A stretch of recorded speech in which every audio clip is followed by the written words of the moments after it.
It's been nearly 8 years since Alexandria Ocasio-Cortez, AOC, was sworn into office. At the time, she was the most notable Democratic socialist to be elected. Now we're seeing more and more socialists rising to power in what President Trump is calling one of the greatest threats to our nation. Take a listen. The radical left, Marxists, the communists, they're communists. These aren't socialists. Socialists are no good, but communists. Remember I said at the State of the Union speech the last one, we will not be a socialist country. I was right. They want to make us a communist country. They've skipped socialism. They skipped socialism. Can you believe it? So at least I was right. I like being right. But they continue their war on police and their destruction of the rule of law. The communists want to turn America into a third world country, into a hellhole. President Trump is spot on there for sure. Abdul El Sayed won his primary race in Michigan, in the Michigan U.S. Senate race. Daraliza Avila Chevalier and Claire Valdez secured the nominations in New York. And with the Big Apple currently run by a socialist mayor, the list goes on. The next round of primaries are happening on Tuesday, which will include races in Alaska, Wyoming, and Florida. Florida Republican Congressman Randy Fine is running for re-election in that primary, and he joins us now. Congressman, great to see you again. Great to see you. Thanks for having me. So first of all, congratulations on another round of President Trump coming at you and saying, I'm with you, let's go win. So how are you feeling with this stellar endorsement from the president? Well, we're feeling great. Look, I'm the only Republican in America that Donald Trump has endorsed for 3 elections in 3 years, in 2024, 2025, and 2026. And I won 2024 and 2025 pretty handily. I don't intend to let him down in 2026. All right, let's talk about the election itself. It's coming up on Tuesday.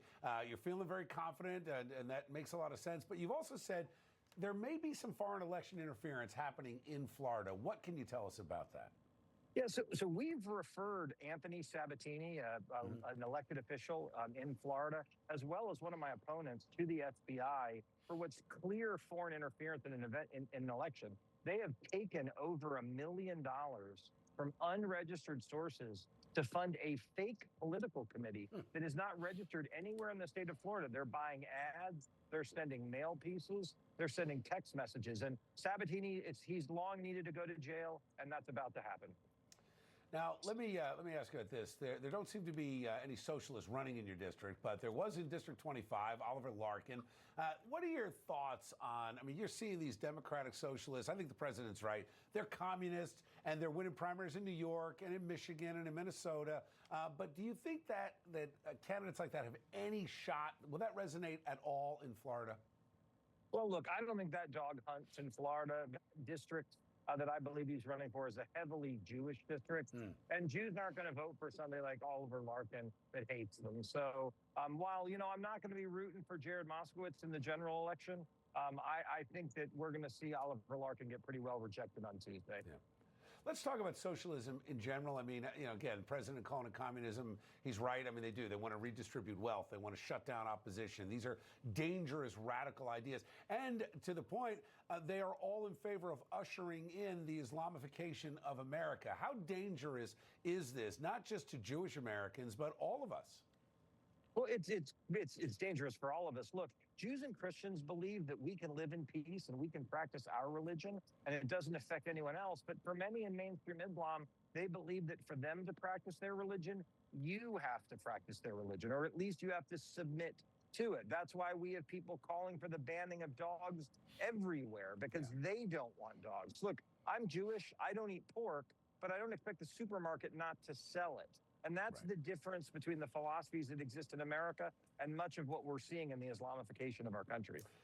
Let's just talk briefly about Governor Ron DeSantis. I mean, 8 years. He is a leader that has literally transformed the political landscape in Florida, and I think certainly has national potential. That said, he signed an executive order now being challenged in court, but was very aggressive, saying that the Council on American Islamic Relations is a terrorist group. What are your thoughts on how Governor DeSantis has taken the lead on this? He seems to be the only Republican politician that aggressive outside of you.